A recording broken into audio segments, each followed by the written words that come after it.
Mainit na tinanggap ng Police Regional Office 6 si Police Brigadier General Randolph T. Tuanyo bilang Acting Regional Director ng PRO6 sa sinagawang arrival honor sa Camp General Martin Teofilo B. Delgado sa Iloilo City noong 25 ng Mayo taong 2026.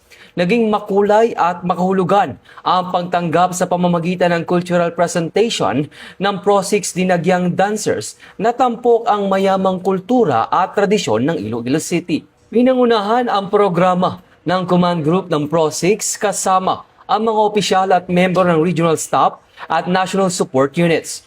Matapos ang arrival honors, dumala rin si Police Brigadier General Tuanyo sa kanyang unang Monday flag raising at awarding ceremony sa PRO6 Multipurpose Hall bilang bagong talagang Acting Regional Director ng PRO6. Ito ang bagong PNP para sa bagong Pilipinas. Serbisyong mabilis, tapat at nararamdaman.